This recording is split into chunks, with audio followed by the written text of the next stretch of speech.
Hi every one. ഞാൻ ഇന്ന് പറയാൻ ഉദ്ദേശിക്കുന്ന ടോപ്പിക് ഫാദർ വൂൺസിനെ കുറിച്ചിട്ടാണ്. അച്ഛനിൽ നിന്ന് കിട്ടുന്ന മുറിവുകളാണ് കേട്ടോ. ഇന്നൊരു വീഡിയോ ഇട്ടപ്പോൾ ഒരു കമൻറ്റ് വന്നിട്ടുണ്ടായിരുന്നു. അപ്പോഴാണ് എനിക്ക് തോന്നിയത് ഇതിനെക്കുറിച്ചൊരു വീഡിയോ ചെയ്യാമെന്ന്. എൻ്റെ ഈ ഒരു ട്വിൻ ഫ്ലെയിം ജേർണിയിൽ എനിക്കുണ്ടായ എക്സ്പീരിയൻസസ് ഞാൻ പറയാം. കാരണം നമ്മൾ ഈ ട്വിൻ ഫ്ലെയിം ജേർണി വരുമ്പോൾ നമ്മളിങ്ങനെ മൂടി വെക്കേണ്ട കാര്യമില്ല. നമ്മൾ എന്താണോ ലൈഫിൽ അനുഭവിച്ചത് പറയുമ്പോഴാണ് അതിലൂടെ കടന്നു പോകുന്ന ആളുകൾക്കും തോന്നുക, ഓക്കെ എനിക്ക് മാത്രമല്ല ഇവർക്കും ഉണ്ടല്ലോ, അപ്പോൾ ഇതെങ്ങനെ ഹീൽ ചെയ്യാം, അവർ ഹീൽ ചെയ്തപ്പോൾ എനിക്കും ഹീൽ ചെയ്യാൻ സാധിക്കും. അതാണ് ഇവിടെ ഉദ്ദേശിക്കുന്നത് കേട്ടോ. ഇതാരും നെഗറ്റീവായിട്ട് എടുക്കരുത്. ട്വിൻ ഫ്ലെയിം ജേർണിയിലൂടെ പോകുന്ന ആളുകൾക്ക് ഒന്നുകൂടിയും ഈസിലി ഞാൻ പറയുന്ന കാര്യങ്ങൾ ഒന്നുകൂടിയും മനസ്സിലാകും. അപ്പോൾ ഈ ഫാദർ വൂൺസ് വളരെയധികം ബുദ്ധിമുട്ടാണ് ഈ ജേർണിയിൽ. കാരണം ബുദ്ധിമുട്ട് ഉദ്ദേശിക്കുന്നത് നമ്മൾ ഒരുപാട് പെയിൻ തരും. എനിക്ക് ഫാദറിൽ നിന്ന് ഒരുപാട് പെയിൻ ലൈഫിൽ അനുഭവിക്കേണ്ടി വന്നിട്ടുണ്ട്. അന്നൊന്നും അതെനിക്ക് അറിയണ്ടായിരുന്നില്ല. ഞാൻ എൻ്റെ ചെറുതിലേ തൊട്ടിട്ട് എൻ്റെ ലൈഫിൽ പറയുകയാണെങ്കിൽ അങ്ങനത്തെ സിറ്റുവേഷൻസ് ഉണ്ടായിട്ടുണ്ടായിരുന്നു. ആൽക്കഹോളിക്കായിട്ടുള്ള ഫാദറായിരുന്നു. മദർ ഇപ്പോൾ എൻ്റെ അമ്മയുടെ സൈഡ് പറയുകയാണെങ്കിൽ ഒരു ഫസ്റ്റ് മാരേജും തന്നെ സക്സസ്ഫുൾ ആയിട്ടുണ്ടായിരുന്നില്ല. അതിലും അൺഅവൈലബിൾ ആയിട്ടുള്ളൊരു ഫാദറായിരുന്നു, മീൻസ് ഹസ്ബൻഡായിരുന്നു. ആ ഒരു എനർജി അമ്മയിലേക്കും എനർജി വന്നിട്ടുണ്ട്. കാരണം നമുക്കൊരു കുട്ടിയിലേക്ക് അച്ഛൻ്റെയും അമ്മയുടെയും എനർജീസ് വരും, ജനറ്റിക് ആയിട്ടുള്ള കാര്യങ്ങളൊക്കെ വരും അല്ലേ. നമ്മൾ ഈ മെഡിസിനൊക്കെ പഠിക്കുമ്പോൾ ക്രോമസോമലായിട്ടുള്ളതൊക്കെ 23+46 ക്രോമസോംസിൻ്റെ, അപ്പോൾ ജനറ്റിക് ആയിട്ടുള്ള കൂടുതലും കിട്ടും എന്ന് പറയും, മദർ സൈഡിൽ നിന്നും ഫാദർ സൈഡിൽ നിന്നൊക്കെ. അപ്പോൾ ആ സമയത്ത് അമ്മയ്ക്കും ആ ഒരു വൂണ്ട് വന്നിട്ടുണ്ട്, ആ ഒരു അൺഅവൈലബിൾ ആയിട്ടുള്ള ഫാദർ. അതിന് ശേഷമാണ് പിന്നെ എൻ്റെ ജനനമുണ്ടായത്. അപ്പോൾ അതും ഒരു എന്താ പറയുക, ഒരുപാട് സഫർ ചെയ്ത്. അന്നത്തെ കാലത്തൊക്കെ 10-18 കൊല്ലങ്ങൾക്ക് മുന്നേ ഇതുപോലത്തെ ഓപ്പൺ ആയിട്ടുള്ള സൊസൈറ്റി ഒന്നുമല്ല. അപ്പോൾ ഒരുപാട് സ്ട്രഗിൾസും, ആരും സപ്പോർട്ട് ചെയ്യാനുണ്ടായിരുന്നില്ല ഫാമിലിയിൽ. അങ്ങനത്തെ പല രീതിയിലൂടെയും കടന്നു പോകുന്ന സിറ്റുവേഷൻസ് ഉണ്ടായിട്ടുണ്ട്. അപ്പോൾ ഒരുപാട് ഫാദർ വൂൺസിൻ്റെ ഭാഗമായിട്ട് ചെറുതിലേ തന്നെ അൺഅവൈലബിൾ ആയിട്ടുള്ള ഫാദറായിരുന്നു. അപ്പോൾ എന്താ പറയുക, നമുക്ക് ആൽക്കഹോളിക് ആയിട്ടുള്ള നേച്ചറും നമ്മൾ ചെറുതിലേ തന്നെ നമ്മൾ കണ്ടു വളർന്നത് ഫൈറ്റ് ചെയ്യുന്ന പാരൻസാണ്. അതിൻ്റെ ഇടയിൽ നിൽക്കുന്ന ഞാൻ എവിടേക്ക് പോകണം, ആരുമില്ല സപ്പോർട്ട് ചെയ്യാൻ. ലൈക്ക് നമ്മളപ്പോൾ ആ സമയത്ത് ആലോചിക്കുന്നത് ആരെങ്കിലും നമ്മൾക്ക് ഒന്ന് സപ്പോർട്ട് ചെയ്യാൻ നമുക്കൊരു ഫ്രണ്ട് ഉണ്ടെങ്കിലും. അന്ന് ചെറുതിൽ ഫ്രണ്ട് എന്ന് ചിന്തിക്കാനില്ല, എനിക്ക് ആരും സപ്പോർട്ടോ അല്ലെങ്കിൽ കംഫർട്ടായിട്ട് ആരും ഉണ്ടായിരുന്നില്ല. പക്ഷെ അന്ന് എനിക്ക് ഡിവൈനുമായിട്ട് കണക്ഷൻ ഉള്ളത് കൊണ്ട് ഞാൻ ഗുരുവായൂരപ്പനെയാണ് ഇഷ്ടമുണ്ടായിരുന്നത്. അപ്പോൾ ഗുരുവായൂരപ്പനോടാണ് എൻ്റെ സങ്കടങ്ങളും എല്ലാം പറയുക. അന്ന് എഴുതാനൊന്നും അങ്ങനെ അറിയില്ലല്ലോ. അപ്പോൾ ഞാൻ എന്തുമെല്ലാം ഇങ്ങനെ പറയും. നമ്മളിങ്ങനെ ഇടയിൽ നിന്ന് എല്ലാത്തിൻ്റെയും വിക്റ്റിം ആവുന്ന സിറ്റുവേഷൻസ് ആയത് ഒരുപാട്. ചെറുതിൽ തന്നെ ആ ഒരു ആൽക്കഹോളിക്കിൻ്റെ സിറ്റുവേഷനിൽ നിന്ന് ഒരുപാട് അനുഭവിച്ചിട്ട് എനിക്ക് ഒരുപാട് അടി കിട്ടിയിട്ടുണ്ട്.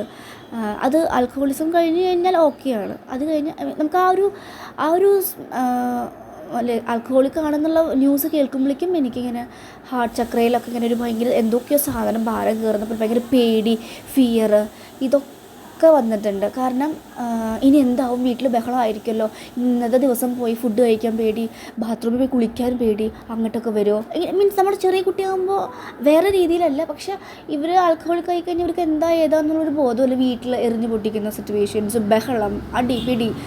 എനിക്ക് സത്യം പറഞ്ഞാൽ ആ സമയത്തൊക്കെ ഞാൻ മരിച്ചു പോയെങ്കിൽ എന്ന് ചിന്തിച്ചിട്ടുണ്ട്. കുഞ്ഞേ ഹൃദയത്തിൽ ആ കുഞ്ഞ് ഇന്നർ ചൈൽഡ് വൂണ്ട് എൻ്റെ ലൈഫിൽ ഞാൻ ക്യാരി ചെയ്തിട്ടുണ്ട്. ഇത് പറയുമ്പോൾ ചെറുതായിട്ട് സങ്കടം വരുന്നുണ്ട്. പക്ഷെ ഞാൻ ഇതിലൂടെ പോകുന്ന ഒരുപാട് പേര്, ഇതിനേക്കാളും ഡ്രാസ്റ്റിക്കായിട്ട് പോകുന്ന ഒരുപാട് സിറ്റുവേഷൻസ് കേൾക്കാറുണ്ട്. അപ്പോൾ ഒന്ന് അൺഅവൈലബിൾ ആയിട്ടുള്ള ഫാദർ. അപ്പോൾ നമ്മൾ അന്നൊക്കെ ഞാൻ കുറ്റപ്പെടുത്തും, എനിക്ക് മാത്രം എന്താണ് ഇങ്ങനത്തെ ഒരു ലൈഫ് എന്ന് ചിന്തിക്കാറുണ്ട്. പക്ഷേ നമ്മൾ ഈ സൈക്കോളജിയൊക്കെ ഒന്ന് അറിഞ്ഞ് വരുമ്പോൾ മനസ്സിലാക്കുന്നത് ഇവർ അൺഅവൈലബിൾ ആകുന്നത് എന്തുകൊണ്ടാണ്. ഈ ഒരു പറയുന്ന ഫാദറിൻ്റെ ലൈഫിൽ ഇവർ സ്നേഹിച്ചിരിക്കുന്ന ആളുകൾ, പാരൻസ്, സിസ്റ്റേഴ്സ്, ബ്രദേഴ്സ്, ഇവർ അൺകണ്ടീഷണലി സ്നേഹിച്ചിട്ടുണ്ടായിരിക്കും. പക്ഷെ ഇവരെ കണ്ടീഷൻഡ് ആയിട്ടായിരിക്കും സ്നേഹിച്ചിട്ടുണ്ടായിരിക്കും. അതിലവർക്ക് എന്തായിട്ടുണ്ട്, ആ ഒരു പെയിൻ അവർക്ക് കിട്ടിയിട്ടുണ്ട്. ഞാൻ ഇത്രയും ഇതാക്കിയിട്ടും അവരെന്നെ ചീറ്റ് ചെയ്യുന്നു, എന്നെ മനസ്സിലാക്കുന്നില്ല എന്ന സിറ്റുവേഷൻസ് വന്നു. അങ്ങനെ വന്നു കഴിഞ്ഞാൽ ലൈഫിൽ ഇനി വരുന്ന നല്ല ആളുകളെയും പോലും ഇവർ അങ്ങനെ കാണുള്ളൂ. കാര്യം എന്താ, സ്വന്തം ആളുകൾ നമ്മളെ ടേക്ക് കെയർ ചെയ്തിട്ടില്ല, പിന്നെ ആരാണ് നമ്മൾ ടേക്ക് കെയർ ചെയ്യാൻ പറ്റുന്നത് എന്നുള്ളൊരു ചിന്തയിലേക്കും അവർ വരും. അങ്ങനെയാണ് ഇവർ എന്താ പറയുക, അവർക്ക് ഈ ഒരു ഡിസ്റ്റോർട്ടഡ് എനർജിയിലേക്ക് വരുന്നത്. കാരണം അവർ ഡിസ്റ്റോർട്ടഡ് ആവുകയാണ്. കാരണം അവർ കൊടുത്തിട്ടുള്ള സ്നേഹം ടേക്ക് കെയർ ചെയ്യാനോ ഒന്നും അവരാഗ്രഹിച്ച ആളുകൾ അവർക്ക് സമയം കൊടുത്തിട്ടില്ല, അവരെ ടേക്ക് കെയർ ചെയ്തിട്ടില്ല, അവരെന്ന രീതിയിൽ അവരെ നോക്കിയിട്ടില്ല, അവർക്ക് വേണ്ടി ഒരു ഗിഫ്റ്റ് വാങ്ങി കൊടുത്തിട്ടില്ല, അല്ലെങ്കിൽ ഒരു നല്ല വർത്തമാനം പറഞ്ഞിട്ടില്ല. ഇവരെന്ത് ചെയ്തു കൊടുത്താലും തിരിച്ച് മോശം പ്രകടനമാണ് കിട്ടിയിട്ടുള്ളത്. എൻ്റെ ഫാദറിനും അങ്ങനെയായിരുന്നു. ചെറിയ സ്റ്റേജിൽ തന്നെ ജോലിക്ക് പോയിട്ടുണ്ടായിരുന്നു. വീട്ടുകാർക്കും സിസ്റ്റേഴ്സൊക്കെ ഒരുപാട് പേരുണ്ടായിരുന്നു. അപ്പോൾ അവരൊക്കെ നോക്കാൻ വേണ്ടിയിട്ട് ഒരുപാട് സ്ട്രഗിൾ ചെയ്തിട്ടുണ്ട്. പക്ഷെ അവരുടെ കാര്യം കഴിയുമ്പോൾ അവരുടെ സ്വഭാവം മാറുന്നുണ്ടായിരുന്നു. അത് ഇവരെ കൂടുതൽ പെയിൻ തരാറുണ്ട്. ഞാൻ എൻ്റെ ഫാദറിൽ നിന്ന് കേൾക്കാറുണ്ട് സിറ്റുവേഷൻസാണ്. പല സമയത്തും ആരെ മനസ്സറിഞ്ഞ് സ്നേഹിച്ചു അവരിൽ നിന്ന് കിട്ടുന്നത് ഫുള്ള് മോശമായിട്ടുള്ള പ്രവൃത്തിയാണ്. അപ്പോൾ അത് കാര്യമില്ല, ആരും സ്നേഹിച്ചിട്ട് കാര്യമില്ല, എനിക്കിങ്ങനെ കിട്ടിയിട്ടില്ല. അപ്പോൾ ഞാനത് എപ്പോഴും നോട്ട് ചെയ്യാറുണ്ട്. കാരണം നമുക്ക് ഈ ടോക്സിക് അല്ലെങ്കിൽ ഒരു എന്താ പറയുക, നമ്മൾക്ക് ഈ ഒരു കാർമിക് ട്രിഗേഴ്സ് വരുമ്പോൾ നമ്മൾ അവരെന്താണ് പറയുന്നത് എന്നാണ് നോട്ട് ചെയ്യുന്നത്. അപ്പോൾ ഞാൻ നോട്ട് ചെയ്ത കാര്യമാണ് ഇത്. അപ്പോൾ അവരിൽ നിന്ന് അവരുടെ പാരൻസ് ചെറുതിൽ മരണപ്പെട്ടു പോയി, പിന്നെ ആരുമില്ല, പിന്നെ ഉണ്ടാവുന്നത് വൈഫാണ്. അപ്പോൾ അമ്മയ്ക്കും മദർ വൂൺസ് ഉണ്ട്. അപ്പോൾ ഈ മദർ വൂൺസും ഫാദർ വൂണുള്ള ആൾക്കാർ രണ്ടുപേരും അങ്ങോട്ടും ഇങ്ങോട്ടും സപ്പോർട്ടിങ് അല്ല ഉണ്ടാവുക, ആർഗ്യുമെൻറ്റ്സ് ഉണ്ട്. രണ്ടുപേരും ആ വൂണ്ടാണ് തമ്മിൽ പുറത്തേക്ക് വരുന്നത്. അപ്പോൾ അതിൻ്റെ ഇടയിൽ പെടുന്നത് മക്കളാണ്. അപ്പോൾ ഞാൻ ഒരുപാട് സ്ട്രഗിൾ ചെയ്തു. പക്ഷെ ചെറുതിൽ സ്പിരിച്വൽ ടച്ച് ഉള്ളതുകൊണ്ടും ഒരു ഡിവൈനുമായിട്ട് കണക്ഷൻ ഉള്ളതുകൊണ്ടും ഓക്കെ ആരെങ്കിലും വരും ഫ്യൂച്ചറിൽ നമ്മളെ സപ്പോർട്ട് ചെയ്യാൻ എന്നുള്ളൊരു തോന്നലിടയ്ക്ക് എവിടുന്നോ വരാറുണ്ട് ഒരു തോന്നൽ. കാരണം മേ ബി നമ്മൾ ട്വിൻ ഫ്ലെയിം ജേണിയിലായതുകൊണ്ട് നമുക്കറിയാം നമ്മുടെ ആത്മാവിൻ്റെ പാതി നമ്മളുടെ ലൈഫിലേക്ക് എൻട്രി ആകുമെന്ന് നമുക്ക് മനസ്സിലാവും. അപ്പോൾ ഈ ഒരു കാര്യങ്ങളൊക്കെ അന്ന് ഇത്ര ഡീറ്റെയിൽ ആയിട്ട് അറിയുന്നുണ്ടായിരുന്നില്ല. നമ്മുടെ ട്വിൻ ഫ്ലെയിം ജേണി വന്നതിന് ശേഷം എഗെയിൻ പിന്നെ കുറച്ച് കൊല്ലത്തിന് ഫാദർ ഓക്കെ ആയിട്ടുണ്ട്. എഗെയിൻ പിന്നെയും ഈ ഒരു ഫാദർ വൂൺസിൻ്റെ പീക്ക് ലെവലിലേക്ക് എത്തിയിട്ടുണ്ട്. ഇപ്പോൾ ഈ 3 ഇയേഴ്സായിട്ട്. അപ്പോൾ ഞാൻ ചിന്തിക്കാറുണ്ട് ഇതെന്താ. അപ്പോഴാണ് മനസ്സിലായത് ഫാദർ വൂൺസാണ്. അപ്പോൾ എൻ്റെ ഇന്നർ സൈഡിലും ഈ ഒരു പെയിൻ കിടക്കുന്നുണ്ട്, അത് ഞാൻ ഹീൽ ചെയ്യണം. അതാണ് കൂടുതൽ പറയുന്നത്. കാരണം എൻ്റെ ഉള്ളിലത്തെ ഇന്നർ ഡിവൈൻ മാസ്കുലിൻ ഡിസ്റ്റോർട്ടഡ് മാസ്കുലിനായിട്ടാണ് കിടക്കുന്നത്. അതിന് ഡിവൈൻ മാസ്കുലിനിലേക്ക് എത്തിക്കണം. അപ്പോൾ ആ ഡിവൈൻ മാസ്കുലിന് എന്ത് കൊടുത്താലാണ് ഡിസ്റ്റോർട്ടഡ് എന്ന് മാറുന്നത്? അവർക്ക് സമയം കൊടുക്കണം, അല്ലെങ്കിൽ അവരായിട്ട്, അല്ലെങ്കിൽ അവരെ ടേക്ക് കെയർ ചെയ്തിട്ടില്ല, ആരും പാമ്പർ ചെയ്തിട്ടില്ല. ഒരു കാര്യം ചെയ്ത് കഴിഞ്ഞാൽ ഓക്കെ നല്ല കാര്യം, അപ്രീസിയേഷൻ ആരും കൊടുത്തിട്ടില്ല, ജസ്റ്റ് ഒന്ന് പുറത്ത് തട്ടി കൊടുക്കാനോ ആരും ഉണ്ടായിട്ടില്ല. അപ്പോൾ ഇങ്ങനത്തെ ഒരുപാട് കാര്യങ്ങളാണ് അവർക്ക് വേണ്ടത്. കാരണം ഇവർ എന്താ ചെയ്യുക, അപ്പോൾ ഡിസ്റ്റോർട്ടഡ് ആയിട്ട് ഫാദർ അല്ലെങ്കിൽ നമുക്ക് കൂടുതലുള്ള ആളുകൾ എന്താ ചെയ്യുക, അവർ എല്ലാത്തിൽ നിന്നും എല്ലാ റെസ്പോൺസിബിലിറ്റിയിൽ നിന്നും ഓടുക ചെയ്യുക. അല്ലെങ്കിൽ അവർക്ക് ഒരു കാര്യത്തിന് ഇഷ്ടപ്പെട്ട് നിങ്ങളുടെ ഡിവൈൻ മാസ്കുലിൻ നോക്കുകയാണെങ്കിലും അവർക്ക് ഇഷ്ടമുള്ള ആളുകൾക്ക് വേണ്ടി ഒരു ഫൈറ്റ് ചെയ്യില്ല. കാരണം അവർ കണ്ടു വളർന്നിട്ടുള്ളത് അങ്ങനെ പഠിപ്പിച്ചിട്ടുള്ളത് അവരുടെ ഫാദർ എങ്ങനെയായിരിക്കും. കാരണം ഇവർക്ക് കിട്ടുന്നത് ഡിസ്റ്റോർട്ടഡ് ഫാദറിൽ നിന്നായിരിക്കും വന്നിട്ടുണ്ടായിരിക്കുക. അവരുടെ ഫാദറും ഇങ്ങനെ പാറ്റേൺസ് ഇങ്ങനെ ഓരോ ഫാദർ ലൈൻ നോക്കുകയാണെങ്കിൽ എല്ലാവരും ഇതിനേക്കാളും കൂടുതൽ ഡിസ്റ്റോർട്ടഡ് എനർജി ഉള്ളവരായിരിക്കും. ഒരുപാട് സ്ട്രിക്റ്റുള്ള പാരൻസ് ഉണ്ട്, അങ്ങോട്ട് തിരിയാൻ പാടില്ല ഇങ്ങോട്ട് തിരിയാൻ പാടില്ല എന്നുള്ളവരൊക്കെ ഉണ്ട്. കാരണം ഇതൊക്കെ ഈ ഒരു ഡിസ്റ്റോർട്ടഡ് എനർജിയിൽ നിന്നാണ്. ഈ പറയുന്ന പാരൻസിന് അല്ലെങ്കിൽ ഈ പറയുന്ന ഫാദറിനൊന്നും അവരായിട്ട് ആരും ആക്സെപ്റ്റ് ചെയ്തിട്ടില്ല, അവർ സപ്പോർട്ട് ചെയ്തിട്ടില്ല. അവർ ചെറുതിലെ അവരുടെ ഇഷ്ടങ്ങളെ ത്യജിച്ച് മറ്റുള്ളവർക്ക് വേണ്ടി, സൊസൈറ്റിക്കൊക്കെ വേണ്ടി വർക്ക് ചെയ്യുന്നവർ ലാസ്റ്റ് ആർക്ക് വേണ്ടി വർക്ക് ചെയ്യുന്നു, അവരുടെ ഭാഗത്തു നിന്നും നല്ലൊരു സപ്പോർട്ടീവ് കിട്ടിയിട്ടില്ല. അതാണ് അവരത്രയും ഒരു രൂപത്തിലേക്ക് വരുന്നത്. അപ്പോൾ ഇതിൽ പല രീതിയിലുണ്ട്. ഡിസ്റ്റോർട്ടഡ് എനർജി ആൽക്കഹോളിക്കായുള്ള പാർട്ട്ണറായിട്ട് ഫാദറായിട്ട് വരാം, ടോക്സിക്കായിട്ട് നമ്മളിങ്ങനെ ഉപദ്രവിക്കുന്ന പാർട്ട്ണറായിട്ട് വരാം. ഇപ്പോൾ നമ്മുടെ ഈ ഫിലിം തുടരും ഫിലിം കണ്ടിട്ടുണ്ടെങ്കിൽ അതിൽ ആ ഒരു പോലീസ് ഓഫീസറിൻ്റെ ഒരു റോള് പറയുന്നുണ്ട്. ശരിക്കും ഡിസ്റ്റോർട്ടഡ് ആയിട്ടുള്ള ഫാദർ, അവിടെ ഒരു മദർ ഇല്ല, ആ മദറില്ലാത്ത പ്രസൻസിൽ ആ ഫാദർ ഓവർ സ്ട്രിക്റ്റ് ആയിട്ട് ആ കുട്ടീനെ വേദനിപ്പിക്കുന്ന സിറ്റുവേഷൻ. ഞാൻ കഥ പറയുന്നില്ല, ഇറങ്ങിയ ഫിലിമാണ്. തുടരും ഫിലിമിൽ അത് കാണുന്നുണ്ട്, ഡിസ്റ്റോർട്ടഡ് ഫാദർ കാണുന്നുണ്ട്. മോഹൻലാലിൻ്റെ റോളല്ല കേട്ടോ, വേറൊരു പോലീസ് ഓഫീസറിൻ്റെ റോളുണ്ട്, പ്രകാശ് വർമ്മയുടെ. അപ്പോൾ ഡിസ്റ്റോർട്ടഡ് ഫാദറാണത്. ശരിക്കും ആ ഒരു കുഞ്ഞിൻ്റെ ഇന്നർ ചൈൽഡിനെ അത്രയും വേദനിപ്പിച്ച ഒരു പേഴ്സണാണ് കാണുന്നത്. അപ്പോൾ ഇവർ കൂടുതലായിട്ടും അവോയ്ഡൻ്റ് ആയിരിക്കും. എന്ന് വെച്ച് കഴിഞ്ഞാൽ ഇപ്പോൾ അങ്ങനെ പോകുന്ന ഫാദറിൽ നിന്ന് വരുന്ന മക്കളുടെ ഭാവിയിൽ വരുന്ന പാർട്ട്നേഴ്സും ഇതുപോലെ അൺഅവൈലബിൾ ആയിട്ടുള്ള പാർട്ട്ണറായിരിക്കും. കാരണം ഇവരുടെ ഉള്ളിലും ഈ ഡിസ്റ്റോർട്ടഡ് എനർജി കിടക്കുന്നുണ്ട്. അപ്പോൾ ഈ ഒരു എനർജി ഉണ്ട് എന്ന് അറിയണമെങ്കിൽ വരുന്ന പാർട്ട്ണറും ഇതുപോലെ ബിഹേവ് ചെയ്യുമ്പോഴാണ് നമ്മുടെ ഉള്ളിലും ഉണ്ടെന്ന് മനസ്സിലാക്കുന്നത്. കാരണം അങ്ങനെയാണ് മിററിങ് ചെയ്യാൻ സാധിക്കുന്നത്. അതാണ് ഈ ട്വിൻ ഫ്ലെയിം ജേർണിയിലും ഈ ഒരു വരുന്ന ആളുകൾ പിന്നെ ഒരു സെക്ഷൻ കഴിഞ്ഞ് കഴിഞ്ഞ് തിരിച്ചു പോകുന്നത് എന്തുകൊണ്ട് ഇത്രയും വൂൺസ് നമ്മുടെ ഉള്ളിൽ ഈ പറയുന്ന ആ ഒരു വിക്ടിംസ് അല്ലെങ്കിൽ നമ്മളിലുള്ളിലുണ്ടാവുന്ന ഒരു ഭാഗം മാത്രമേ എനർജി ഉയർന്നിട്ടുണ്ടായിരിക്കുള്ളൂ, ഫെമിനിൻ എനർജി. മാസ്കുലിൻ അവിടെ ബ്ലോക്കായിട്ട് കിടക്കുന്നുണ്ട്. അപ്പോൾ നമ്മൾ ഈ ബ്ലോക്സുകളൊക്കെ ഹീൽ ചെയ്ത് കഴിഞ്ഞ് കഴിഞ്ഞാൽ നമ്മുടെ ഇന്നർ ഡി എമ്മും എവേക്കണ്ടായി. ഇന്നർ ഡി എം എവേക്കണ്ടായി കഴിഞ്ഞാൽ അത് തന്നെയാണ് പുറത്തും വരുന്നത്. അപ്പോൾ ഔട്ടർ ഡി എമ്മും എവേക്കണ്ടായിരിക്കും. ഈ ഡി എംസ് എവേക്കൺ ആവാതിരിക്കുമ്പോൾ അവർ ചക്രാസ് ഏതൊക്കെ ബ്ലോക്ക്ഡ് ആയിരിക്കും? ത്രോട്ട് ചക്ര, തേർഡ് ഐ ചക്ര, ക്രൗൺ ചക്ര, ഹാർട്ട് ചക്ര, ഇത്രയും കാര്യങ്ങൾ ബ്ലോക്കായിരിക്കും. അവരുടെ ബാക്കി താഴെയുള്ള ചക്രാസ് ആക്ടിവേറ്റ് ആയിരിക്കും. കാരണം റൂട്ട് ചക്ര, കാരണം അവർക്കൊരു ബാലൻസ്, അവർ കൂടുതലും മെറ്റീരിയലിസ്റ്റിക്. അവർക്ക് ഈ വേദന വരുമ്പോൾ ഈ വേദനയെ സപ്രസ് ചെയ്തിട്ട് അവർ കൂടുതലും ഒരുപാട് പൈസ ഉണ്ടാക്കാനും ഒരുപാട് ജോലിയിലേക്കും അങ്ങനെ ഒരുപാട് ധനം ഉണ്ടാകുമ്പോൾ അവരെ തന്നെ ഓക്കെ ഇതൊക്കെ ഉണ്ടെങ്കിൽ ഞാൻ ഹാപ്പി ആവും എന്ന് ചിന്തിക്കും. പക്ഷെ ഹാപ്പി ആവില്ല, അവർക്ക് ഒരിക്കലും പീസ് കിട്ടില്ല. പക്ഷെ ഹാപ്പിനെസ്സിലേക്ക് അവർ പുഷ് ചെയ്ത് പോകുന്നതാണ് കാണുന്നത്. കാരണം അവരുടെ ഒരു വേദനയെ കടിച്ചമർത്തി വേറൊരു സ്ഥലത്ത് അവരെ തന്നെ മനസ്സിലാക്കി കൊടുക്കണം. ഇങ്ങനെ ഉണ്ടാക്കി കഴിഞ്ഞ് കഴിഞ്ഞാൽ ഒരുപാട് ധനം അല്ലെങ്കിൽ ഒരുപാട് ബിസി ആയി കഴിഞ്ഞ് കഴിഞ്ഞാൽ നമ്മൾ ഒന്നിനെക്കുറിച്ച് ചിന്തിക്കില്ല. അപ്പോൾ നമുക്കൊന്നുകൂടി ഹാപ്പിനെസ് കിട്ടും. പക്ഷെ അതിലൂടെ പോകുമ്പോൾ അവർക്ക് ഹാപ്പിനെസ് ഇല്ല, അവർ സ്ട്രെസ്സിൻ്റെ മുകളിലാണ് പോകുന്നത്. അപ്പോൾ അവരവരുടെ ഫീലിങ്സ് നമ്പ് ചെയ്യുക അല്ലേ. അപ്പോൾ ഇതുപോലെ പോകുന്ന ഒരുപാട് പേരുണ്ട്. അപ്പോൾ നമ്മൾക്കൊരു ഫാദർ വൂൺസ് ഉണ്ട് എന്ന് മനസ്സിലാക്കുക, എന്നിട്ട് അത് ഹീൽ ചെയ്യുക. ഇനി അതെങ്ങനെ ഹീൽ ചെയ്യാം? ശരിക്കും ഒരു റിലേഷൻഷിപ്പിൽ വേണ്ട മെയിനായിട്ടുള്ള 5 കാര്യങ്ങളെന്ന് പറയുന്നത്, ഒന്ന് സർവീസ്. നമ്മൾക്കൊരു പാർട്ട്ണർ ഉണ്ടെങ്കിൽ അവർക്ക് വേണ്ടിയിട്ടുള്ള കാര്യങ്ങൾ ചെയ്തു കൊടുക്കുക. അവർ പറയാതെ തന്നെ കണ്ടറിഞ്ഞ് ചെയ്തു കൊടുക്കുന്ന കാര്യമാണ് സർവീസ് എന്ന് പറയുന്നത്. ചില റിലേഷൻഷിപ്പിൽ ഇഷ്ടം വരുന്ന ടച്ചായിരിക്കും. ചിലവർക്ക് ഇങ്ങനെ വെറുതെ ഇരിക്കും ടച്ച് ചെയ്യാൻ ഭയങ്കര ഇഷ്ടമായിരിക്കും. കാരണം അവർക്ക് അങ്ങനെ ടച്ചും കെയറും കിട്ടാത്ത ആളുകളായിരിക്കും. അപ്പോൾ അവർക്ക് അതായിരിക്കും ഇഷ്ടമുണ്ടായിരിക്കാം. മൂന്നാമത്തെ കാര്യം ടൈം. കൂടുതൽ ടൈമും സ്പേസും ആഗ്രഹിക്കുന്നതായിരിക്കും ഒരു റിലേഷൻഷിപ്പിൽ. അപ്പോൾ നമ്മൾ ടൈം കൊടുക്കുക. ചിലർക്ക് ഗിഫ്റ്റ് കൊടുക്കുന്നതായിരിക്കും ആ റിലേഷൻഷിപ്പിൽ ഏറ്റവും കൂടുതൽ ആ ഒരു പാർട്ട്ണർ ഇഷ്ടമുണ്ടാവുക. അപ്പോൾ ഗിഫ്റ്റ് കൊടുക്കാൻ സാധിക്കുക. ആൻഡ് നോളേജ് എന്ന് പറയുന്നത് 2 പേരും സംസാരിക്കുന്ന സമയത്ത് 2 പേർക്കും നോളേജ് കിട്ടുന്നുണ്ടല്ലേ. 2 പേരും ഡിഫറെൻറ്റ് ഫീൽഡിലാണെങ്കിൽ ഒരാളുടെ ലൈഫിൻ്റെ കാര്യങ്ങൾ പറയുമ്പോൾ പുതിയ കാര്യങ്ങളോടെ പഠിക്കുന്നുണ്ട്, അവരുടെ കാര്യങ്ങൾ പഠിക്കുന്നു, 2 പേരും സപ്പോർട്ട് ചെയ്യുന്ന സമയത്ത് അങ്ങനെ ഒരുപാട് നോളേജ് ഷെയറിങ് ഉണ്ട്. അപ്പോൾ 5 കാര്യങ്ങളാണ് മെയിനായിട്ട് ഒരു റിലേഷൻഷിപ്പിൽ വേണ്ടത്. ടച്ച്, ടൈം, ഗിഫ്റ്റ്, സർവീസ്, നോളേജാണ്. ഈ 5 കാര്യങ്ങളിൽ നിങ്ങളുടെ പാർട്ട്ണർ ഈ 5 എണ്ണത്തിൽ ഏതാണ് ഏറ്റവും കൂടുതൽ ഇഷ്ടമെന്ന് നോക്കുന്നത്. അത് കൊടുക്കുമ്പോഴാണ് ആ ഒരു റിലേഷൻഷിപ്പ് സ്മൂത്ത് ആയിട്ട് പോകുന്നത്. ഇനി നമ്മളെ ഫാദർ വൂൺസ് എങ്ങനെ ഹീൽ ചെയ്യാന്ന് വെച്ച് കഴിഞ്ഞാൽ, നമ്മുടെ ഫാദറിനെ, നമ്മുടെ ഗ്രാൻഡ് ഫാദർ, നമ്മൾ കണ്ടിട്ടുള്ള ഫാദേഴ്സിനെ എല്ലാവരും കൊണ്ട് ഇരുത്ത് നമ്മൾ മെഡിറ്റേഷനിൽ ഇരിക്കുന്ന സമയത്ത് ഹീലിങ്ങിനായിട്ട് വിളിക്കുക. എന്നിട്ട് ഇവരോട് നന്നായിട്ട് ഫോർഗിവ്നെസ് ചോദിക്കുക. കാരണം അവർക്ക് ഓരോരുത്തർക്കും അൺഅവൈലബിൾ ആയിട്ടുള്ള പാരൻസ്. പണ്ടത്തെ ആളുകൾ വളരെയധികം ചെറുതിലൊന്നും അധികം എഡ്യൂക്കേറ്റഡ് ആയിട്ടുണ്ടാവില്ല. കുറച്ച് പേരൊക്കെ എഡ്യൂക്കേഷൻ ഉണ്ടായിട്ടുണ്ട്. ബാക്കി എല്ലാവരും ചെറുതിലേ തന്നെ ഫാമിലി വലിയ ബിഗ് ഫാമിലി ആയിരിക്കും. അപ്പോൾ ജോലിയായിട്ടും അങ്ങനെയൊക്കെ ആയിട്ടും അവരെ തന്നെ അവരിഷ്ടങ്ങളെ മറന്ന് അവർ മറ്റുള്ളവർക്ക് വേണ്ടി ജീവിച്ചു വന്നവരാണ്. അപ്പോൾ അവർ ഒരുപാട് ഇന്നർ ചൈൽഡ് വൂൺസുകളുണ്ട്. അതാണ് ചെറുതിൽ അവർ മരണപ്പെട്ടു പോകുന്ന സമയത്ത് അല്ലെങ്കിൽ ഒരു ഏജ് ആവുന്ന സമയത്ത് ഭയങ്കര ഹെൽത്ത് കണ്ടീഷൻസ് വരുന്നത് കൊണ്ടാണ്.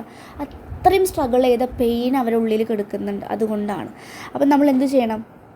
നമ്മൾ ഈ ഓരോ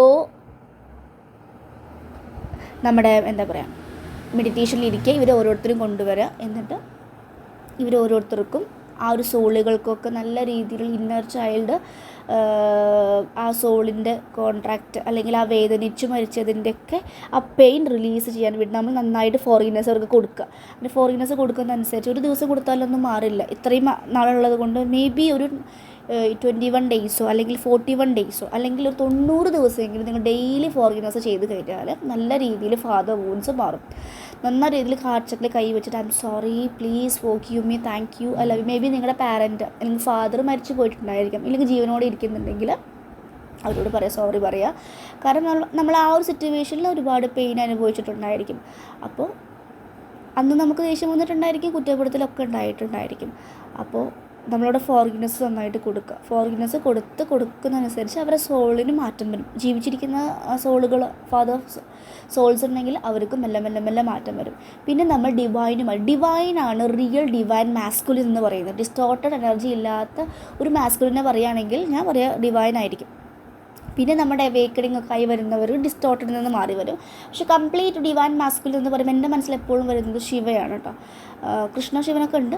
എനിക്ക് ശിവനാണ് ട്വിൻ ഫ്ലെയിം ജൂണിൽ ഒന്നുകൊണ്ട് റിലേറ്റഡ് ആകാൻ പറ്റുന്നത് ശിവനാണ്. അപ്പോൾ നമുക്ക് ആ ശിവനെ കൊണ്ടുവരാം, പ്രാർത്ഥിക്കാം. ഡിസ്റ്റോർട്ടഡ് ആയിട്ടുള്ള മാസ്ക്, അതുപോലെ ക്രൈസ്റ്റ്, അങ്ങനെ നമ്മൾ ഓരോരുത്തർക്കും ഓരോന്ന് എടുക്കാം. എനിക്കറിയുന്നതാണ് ഞാൻ പറയുന്നത് കേട്ടോ. ഡിവൈനുമായിട്ട് കണക്ട് ചെയ്തിട്ട് നമ്മൾ നല്ല രീതിയിൽ ആ ഒരു എനർജി ആ ഒരു സോഴ്സ് ഒരിക്കലും നമ്മളെ വേദനിപ്പിക്കാറില്ല. നമുക്ക് എപ്പോഴും സപ്പോർട്ടാണ് തരാറ്. അപ്പോൾ ആ ഡിവൈനെ എപ്പോഴും കൂട്ടുപിടിക്കുക. അതുപോലെ ഡിവൈനിൽ നിന്ന് നമുക്ക് വേണ്ട കാര്യങ്ങൾ എന്തൊക്കെയാണോ നമുക്ക് വേദനിച്ചത് അതൊക്കെ സറണ്ടർ ചെയ്യുക. ഇവർക്കൊക്കെ സോളുകൾക്കൊക്കെ ക്ഷമ കൊടുത്തിട്ട് അവർ നല്ല രീതിയിൽ ഫോറിനേഴ്സ് കൊടുത്തു കഴിഞ്ഞാൽ ഈ ഫാദർ വൂൺസ് മാറി വരും. അതുപോലെ ആൻസിസ്റ്റർ ഹീലിംഗ് ചെയ്യുക. ഇതുപോലെ തന്നെ നമ്മളെല്ലാ ആൻസിസ്റ്റേഴ്സിനെയും വിളിച്ചിട്ട് ആൻസിസ്റ്റേഴ്സിനോട് അവർക്കും ഇതുപോലെ സിറ്റുവേഷനോട് കടന്നു പോയിട്ടുണ്ടായിരിക്കും. നമ്മുടെ ഗ്രാൻഡ് ഫാദറും ഇതുപോലൊക്കെ കടന്നു പോയിട്ടുണ്ടായിരിക്കും. അപ്പോൾ അവരുടെയൊക്കെ എനർജി ജനറ്റിക്കലി നമുക്ക് വരുമല്ലോ. അപ്പോൾ അതാണ് അവർക്കൊക്കെ ഇതുപോലെ ഹീൽ ചെയ്യുമ്പോൾ ഒരുപാട് മാറ്റങ്ങൾ വരും. അപ്പോൾ ഇങ്ങനെ ഫാദർ വൂൺസ് ഉള്ളത് കൊണ്ട് നമ്മൾക്ക് ഈ ഒരു റിലേഷൻഷിപ്പിൽ എവിടെ പ്രശ്നം വരുമെന്ന് വെച്ച് കഴിഞ്ഞാൽ നമ്മൾ ഓവറായിട്ട് ഇവരെ ഡിപ്പെൻഡ് ചെയ്യും നമ്മുടെ പാർട്ട്ണറിനെ. കാരണം ഇത് വിട്ടുപോവോ, ഇവരെങ്കിലും എനിക്ക് ഹാപ്പിനെസ് തരില്ലേ, അല്ലെങ്കിൽ എന്താ പറയുക. അപ്പോൾ അതുകൊണ്ട് നമ്മൾ ഭയങ്കര ഓവർ ക്ലിങ്ങി ആവും, ഓവറായിട്ട് നമ്മൾ അറ്റാച്ച്ഡ് ആവും. ഭയങ്കര അറ്റാച്ച്മെൻറ്റ്, എപ്പോഴും വിളിച്ചുകൊണ്ടിരിക്കുക, എപ്പോഴും മെസ്സേജ് അയച്ചുകൊണ്ടിരിക്കുക, ഇവർ കാണാണ്ട് അവർ പോവുമോ, അങ്ങനെ ഭയങ്കര പേടിയായിരിക്കും. എനിക്ക് അങ്ങനത്തെ ഒരു എനർജി ഉണ്ടായിരുന്നു. കാരണം നമ്മൾക്ക് ഒരു അൺഅവൈലബിൾ ആയിട്ടുള്ള പാരൻസ് ആയിരുന്നു. അപ്പോൾ നമ്മളെപ്പോഴും അത് വേറെ ഒരു പാർട്ട്ണറിൽ നിന്നാണ് നോക്കുന്നത്. അപ്പോൾ നമ്മളങ്ങനെ ഓരോ കാര്യങ്ങളും ഹീൽ ചെയ്ത് വരുമ്പോൾ നമുക്ക് മാറ്റം വരും. അപ്പോൾ നമ്മുടെ ഉള്ളിലത്തെ ഇന്നർ DM ഹാപ്പി ആകുമ്പോൾ പുറത്ത് ഔട്ടർ DMലും ആ ഒരു ചേഞ്ചസ് വരുന്നതാണ്. അപ്പോൾ ഇങ്ങനെയാണ് ഈ ഒരു ഫാദർ വൂൺസിനെ കുറിച്ചിട്ട് ഹീൽ ചെയ്യാൻ പറ്റുന്നത്. ഇത് മിക്ക ആളുകൾക്കും ഉണ്ടാകും. ചിലവർക്ക് മദർ വൂൺസ് ആയിരിക്കും, ചിലർക്ക് ഫാദർ വൂൺസ് ആയിരിക്കും. എനിക്ക് രണ്ടും ഉണ്ട്. അപ്പോൾ അത് ആദ്യം ആക്സെപ്റ്റ് ചെയ്യുക, എന്നിട്ട് നമ്മൾ ഹീൽ ചെയ്യുക. ഫോറിനേഴ്സാണ് ഏറ്റവും ബെസ്റ്റായിട്ട് ചെയ്യാൻ സാധിക്കുന്നത്. നല്ല രീതിയിൽ ഫോറിനേഴ്സ് കൊടുത്തുകൊണ്ടിരിക്കുക.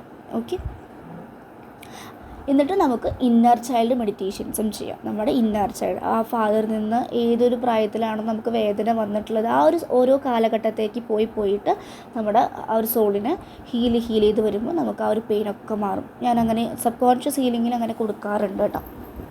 ഓരോരുത്തർക്കും ഓരോ ഇന്നർ ചൈൽഡ് മെഡിറ്റേഷൻസ് ചെയ്ത് കൊടുക്കാറുണ്ട്. അപ്പോൾ അങ്ങനെ ചെയ്യുമ്പോഴാണ് നമ്മളുടെ ആ ഒരു ഇന്നർ ചൈൽഡ് കൂടെ ഹീലായി വരുന്നത്. കാരണം ഇന്നർ ചൈൽഡ് ഹീലായിട്ടില്ലെങ്കിൽ നമ്മളൊരു നാളത്തെ ഫാദർ വൂണ്ട് അല്ലെങ്കിൽ മദർ വൂണ്ട് ആവുന്ന സിറ്റുവേഷനാണ് വരിക നമ്മുടെ ഫ്യൂച്ചർ ജനറേഷനിൽ. അങ്ങനെയായിരിക്കും വരുന്നുണ്ടായിരിക്കും. കാരണം നമുക്ക് ഇത് ഹീൽ ചെയ്തിട്ടില്ലെങ്കിൽ നമ്മളും അതുപോലെ തന്നെയാണ് പിള്ളേരോട് പെരുമാറുന്നത്. അപ്പോൾ ഇവിടെ നമുക്ക് അതിനെക്കുറിച്ച് ഒരു അവയർനെസ് കിട്ടുന്നുണ്ടെങ്കിൽ അത് നമ്മൾ ഹീൽ ചെയ്യാനാണ് പറയുന്നത്. ജനറ്റിക്കലിയും അതുപോലെ തന്നെ നമ്മുടെ പാരമ്പര്യമായിട്ടുള്ള എല്ലാ കാര്യങ്ങളും ഹീൽ ചെയ്യണം. അപ്പോൾ ഹീൽ ചെയ്ത് കഴിഞ്ഞ് കഴിഞ്ഞാൽ ആ ഒരു വൂണ്ട് മാറി നല്ലൊരു അവൈലബിൾ ആയിട്ടുള്ള ഫാദറും അവൈലബിൾ ആയിട്ടുള്ള മദർ ആവാനും നമുക്ക് സാധിക്കുന്നതാണ്. ഇനി ഈ ഫാദർ വൂൺസ് എന്താ പറയുക, ഫാദറിൽ നിന്ന് മക്കളിലേക്ക്, ഇപ്പോൾ ഒരു മെൻ അല്ലെങ്കിൽ ആൺകുട്ടികൾക്കാണെങ്കിൽ ഇവർക്കും ഈ ഫാദർ വൂൺസ് കിട്ടിക്കഴിഞ്ഞാൽ ഇവർക്ക് ഇമോഷണലി അവൈലബിൾ ആവാൻ അറിയാൻ സാധിക്കില്ല.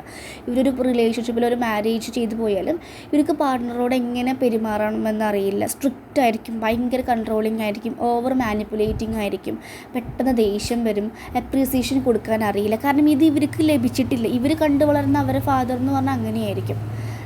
പാർട്ട്ണറിന് വേണ്ടി കാര്യങ്ങളൊക്കെ ചെയ്തു കൊടുക്കും, പക്ഷെ അങ്ങനെ എല്ലാത്തിനും ഒരു സപ്പോർട്ട് കിട്ടുന്നുണ്ട്. നമുക്കും അതുപോലെ അവരെ പാർട്ട്ണർക്ക് എന്താണോ ഇഷ്ടം അതിൻ്റെ സപ്പോർട്ട് ചെയ്തു തരാനൊന്നും അവർക്ക് അറിയുന്നുണ്ടായിരിക്കില്ല. ഏതാണോ സേഫ്റ്റിയുള്ള കാര്യങ്ങൾക്ക് മാത്രമേ അവരുടെ ഭാഗത്ത് സപ്പോർട്ട് കിട്ടുള്ളൂ. അങ്ങനെ ഉണ്ടായിരിക്കും.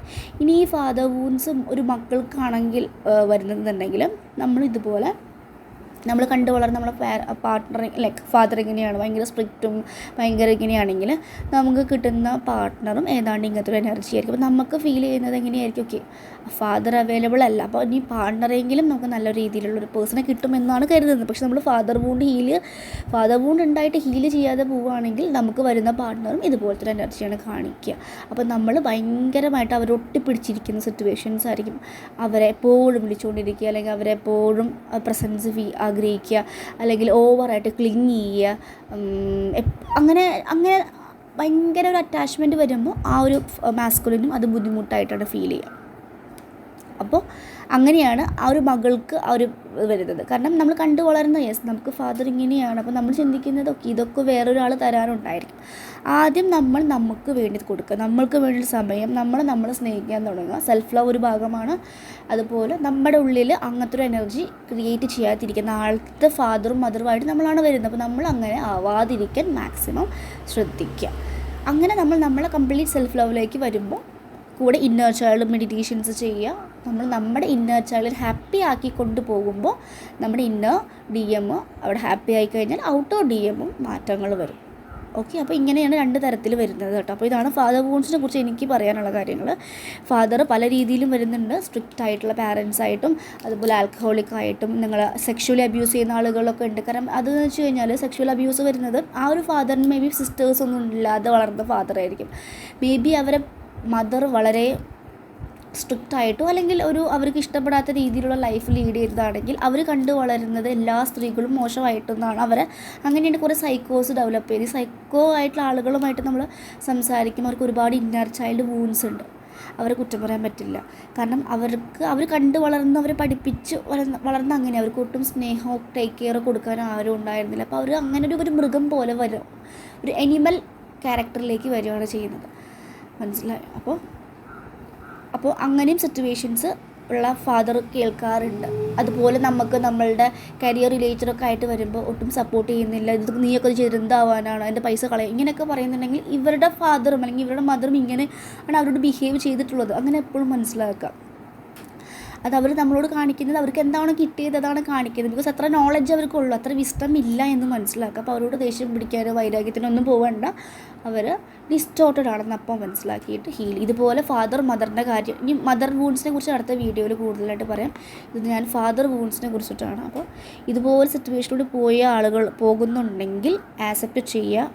മോശമോ, എൻ്റെ ലൈഫ് ഇങ്ങനെ മോശമായല്ലോ, എനിക്ക് മാത്രം ഇങ്ങനെ കിട്ടിയല്ലോ, അങ്ങനെയൊന്നും ചിന്തിക്കേണ്ട. നമ്മുടെ കർമ്മക്കണക്കും കൂടെയാണ്. ആൻഡ് കൂടുതലും ഇങ്ങനെയുള്ളത് വളരെ നല്ലതാണ്. നമുക്ക് ഈ ഒരു ലൈഫ് ടൈമിൽ നമ്മുടെ സോളിനെ പ്യൂരിഫൈ ചെയ്യാൻ സാധിക്കും. നമുക്ക് ഒരുപാട് സ്പിരിച്വൽ പ്രാക്ടീസസ് ചെയ്യാനും അറിയാനും അത് പഠിക്കാനൊക്കെ നമുക്ക് പറ്റുന്നുണ്ടല്ലോ. അപ്പോൾ അവരോട് നന്ദി പറയുകയാണ് ചെയ്യേണ്ടത്, താങ്ക്സ് പറയാം.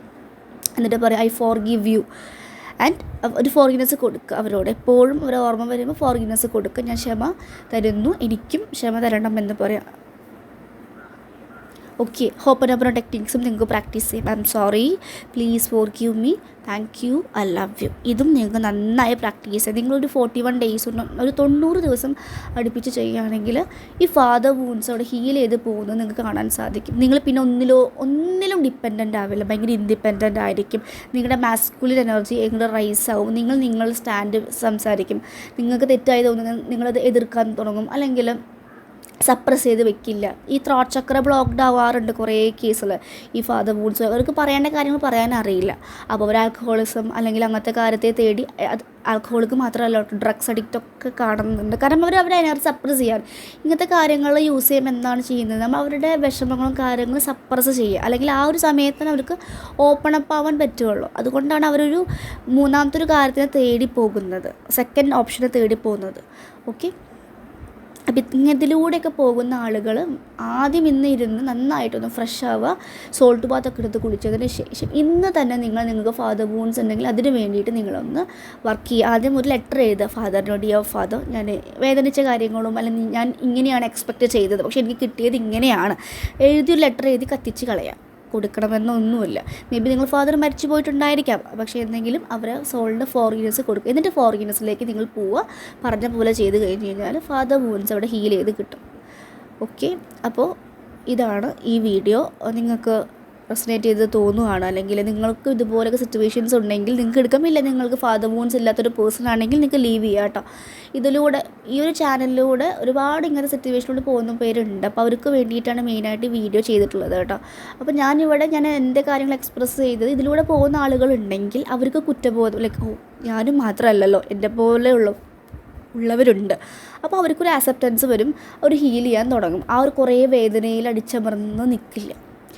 ഓക്കെ. അപ്പോൾ ഇതൊക്കെ ഒരു കർമ്മ അക്കൗണ്ടിൻ്റെ ഭാഗമായിട്ട് നമ്മുടെ സോൾ തന്നെ ചൂസ് ചെയ്യുന്നതാണെന്ന് മനസ്സിലാക്കുക. നമ്മൾ തന്നെയാണ് നമ്മുടെ ഫാദറിനെയും മദറിനെയും എല്ലാവരും ചൂസ് ചെയ്യുന്നത്. അപ്പോൾ നമ്മുടെ സോളിൻ്റെ നിലനിൽപ്പിനും അല്ലെങ്കിൽ നല്ല സോൾ ഇവല്യൂഷന് വേണ്ടിയിട്ടാണ് ഇങ്ങനത്തെ കാര്യങ്ങളിലേക്ക് പോകുന്നത് എന്ന് മനസ്സിലാക്കുക. ഓക്കെ. അപ്പോൾ ഇതാണ് എൻ്റെ ട്വിൻ ഫ്ലെയിം ജേർണിയിൽ എനിക്കുണ്ടായ ഒരു ഫാദറായിട്ടുള്ള വൂൺസ്. ഇപ്പോൾ ഞാൻ തന്നെ ഹീൽ ചെയ്ത് വരുമ്പോൾ അതിങ്ങനെ കുറഞ്ഞ് വരുന്നുണ്ട്. ഓക്കെ. പിന്നെ അവർ ഡിപ്പെൻഡ് ചെയ്യാതെ ഇരിക്കുക. അവരോട് ദേഷ്യം തോന്നിയിട്ട് കാര്യമില്ല. അവരുടെ ആ ഒരു സോൾ കാണിക്കുന്ന ഒരു കോൺട്രാക്റ്റാണ്. മേ ബി ഏതെങ്കിലും ലൈഫ് ടൈമിൽ നമ്മളുടെ കൈ കൊണ്ടോ നമ്മുടെ പ്രവൃത്തി കൊണ്ടോ ഇവരുടെ സോൾ മരണപ്പെട്ടിട്ടുണ്ടായിരിക്കും. അതിൻ്റെ വർഷവും കൂടിയാണ് അവർ കാണിക്കുന്നത് എന്ന് മനസ്സിലാക്കി നല്ല രീതിയിൽ ഫോർഗിവ്നെസ് കൊടുക്കുക, അവർക്ക് ക്ഷമ കൊടുക്കുക, അൺകണ്ടീഷണൽ ലവ് കൊടുക്കാൻ ശ്രമിക്കുക. ഓക്കെ. സോ ഇതാണ് നമ്മുടെ വീഡിയോ സ്റ്റോപ്പ് ചെയ്യാനാണ് കേട്ടോ. അപ്പോൾ നെക്സ്റ്റ് വീഡിയോയിൽ മദർ വൂൺസിനെ കുറിച്ചിട്ട് ഞാൻ പറഞ്ഞു തരാം. ഓക്കെ. Thank you.